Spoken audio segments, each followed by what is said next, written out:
Dear student, in this lecture we will discuss graphical presentation of data.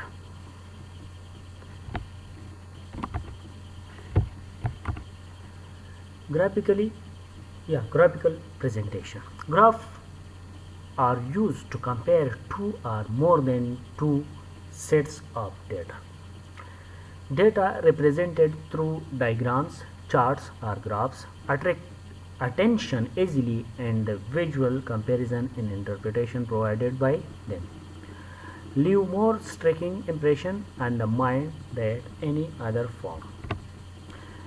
Graphical representation commonly use graphs or histogram, frequency, polygon, frequency curve.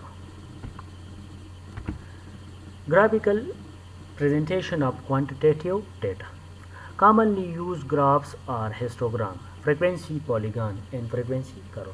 Histogram is a graphical display of frequency distribution and is obtained by plotting the class interval along the x-axis and the frequency along y-axis. जिस तरह के cricket का जो score show करता है, bowling show करता है, overs और स्कोर शो करता है, वो हिस्टोग्राम है.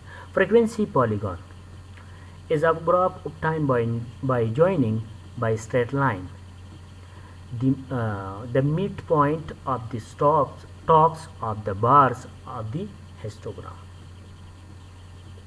Frequency curve is a smooth curve which does not necessarily pass through the midpoint like frequency polygon.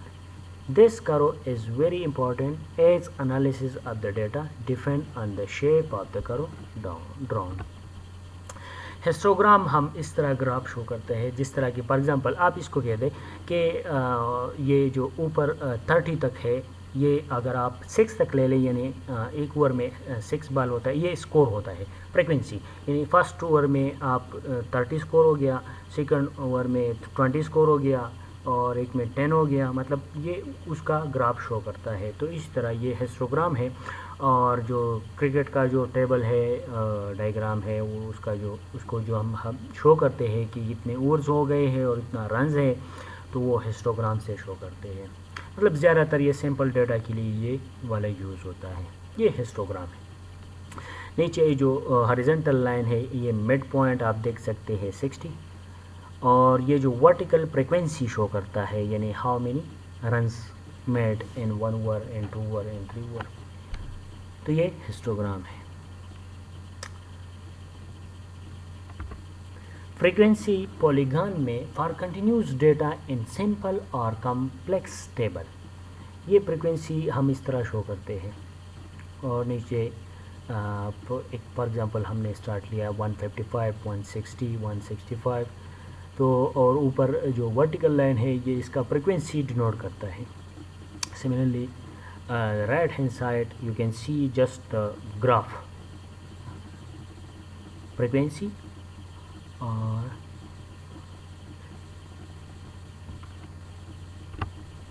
frequency polygon जो है वो इस तरह भी हम शो कर सकते हैं. यानी फ्रीक्वेंसी पॉलीगॉन में हमारे पास अगर मेल और फीमेल हम सेपरेट कर ले तो 25 लिखा है, 25 में से हमारे पास जो है एक मेल का है और एक फीमेल का है रेशो. तो ये दो करो हमने ड्रा किया है क्योंकि हम मुख्तलिफ दो के लिए लगे, यानी distribution of 45% by age and sex. तो 25 एज वाले जो है उनमें से मेल कितने हैं और फीमेल कितने हैं ये शो किया है. 10% जो है ये फीमेल है, ये नीचे वाला लाइन जो है ये फीमेल का है, और 12% जो है ये ऊपर वाला लाइन जो है ये मेल का है. तो ये शो करता है, ये टेबल से आपको क्लियर हो जाएगा कि मेल फीमेल 25 हमारे पास अगर एज है तो उसमें मेल फीमेल 10% है और मेल जो है वो 12% है. एज 20 वाला मेल और फीमेल 25 है टोटल. एज 30 वाला जो है उसमें मेल जो है 36% और फीमेल जो है 30% एंड सो ऑन. इस तरह हम शो करते हैं फ्रीक्वेंसी पॉलीगॉन पे. फ्रीक्वेंसी करो, इसका करो कुछ इस तरह होता है कि हम पॉइंट्स को एक दूसरे के साथ कनेक्ट कर ले, ये इसका करो बन जाता है। यानी फीमेल वाला जो करो है वो उसके दरमियान डैश है यानी डॉट है, और जो मेल वाला है वो सीधा कनेक्ट है इस तरह। तो ये करो हम इस तरह ड्रा करते हैं, फ्रीक्वेंसी करो इसको कहते हैं, फ्रीक्वेंसी करो। अच्छा, स्कैटर डायग्राम क्या होता है? To show relation between two numerical variable, दो न्यूमेरिकल वेरिएबल के दरमियान हम रिलेशन शो कर ले, इसको स्कैटर डायग्राम कहते हैं। रेक्टेंगुलर कोऑर्डिनेट, ये जो यहाँ पे देख सकते हैं rectangular coordinate, two quantitative variable, one variable is called independent and the second is called dependent, point are not joined, no frequency table। तो ये स्कैटर डायग्राम है, ये मतलब एक दूसरे से अलग जाता है, सेपरेट हो जाता है, स्प्रेड हो जाता है, इसको स्कैटर डायग्राम कहते हैं। Variable can further be divided into dependent and independent variable. Dependent variable is also called response variable, and an independent variable is also called predictor or explanatory variable.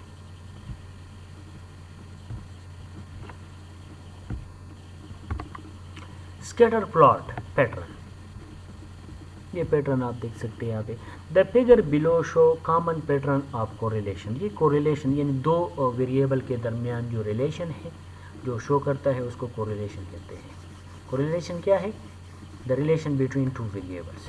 तो first को आप देख लें, ये वाला ये स्ट्रॉन्ग पॉजिटिव कोरिलेशन है, इसको हम स्ट्रॉन्ग पॉजिटिव कोरिलेशन कहते हैं, क्योंकि इसमें स्कैटरनेस यानी स्प्रेड जो है इतना ज़्यादा नहीं है, पॉइंट्स जो है वो एक दूसरे के करीब है, तो ये स्ट्रॉन्ग पॉजिटिव है। और इसके नीचे जो है ये वाला ये वीक पॉजिटिव है, वीक पॉजिटिव कोरिलेशन, पॉजिटिव तो है लेकिन वीक है, यानी एक दूसरे पॉइंट एक दूसरे के करीब नहीं है, एक दूसरे से अलग अलग बहुत ज़्यादा डिस्टेंस है एक दूसरे के दरमियान। और थर्ड नंबर यहाँ पे जो है कॉम्प्लेक्स है, यहाँ पे आप देख सकते हैं इसको हम कॉम्प्लेक्स कहते हैं। ये थोड़ा कॉम्प्लेक्स यानी एक दूसरे के पॉइंट एक दूसरे में मिक्स हो जाता है। और ये जो राइट साइड पे स्ट्रॉन्ग नेगेटिव आप देख सकते हैं, ये strong positive from the bottom आप यहाँ से स्टार्ट होता है और यहाँ तक ये आ जाता है, इसको स्ट्रॉन्ग पॉजिटिव। स्ट्रॉन्ग नेगेटिव इस तरह होता है कि ये यहाँ से स्टार्ट होता है ऊपर से और नीचे की तरफ आ जाता है, ये स्ट्रॉन्ग नेगेटिव है। वीक नेगेटिव यानी यहाँ पे वीक पॉजिटिव जो है वो नीचे से मतलब बॉटम यानी ओरिजिन से स्टार्ट होता है यहाँ तक आ जाता है, और ये जो नेगेटिव उसका वीक होता है ये ऊपर से स्टार्ट होता है नेगेटिव की तरफ आ जाता है। अच्छा, कॉम्प्लेक्स यहाँ इन पॉइंट्स को देख ले, ये लास्ट में जो गिवन है इसमें कोई रिलेशन नहीं है, बस पॉइंट है, कुछ पता नहीं चलता कि कौन से पॉइंट्स हैं, इसमें रिलेशन क्या है, कोई रिलेशन जाहिर नहीं करता।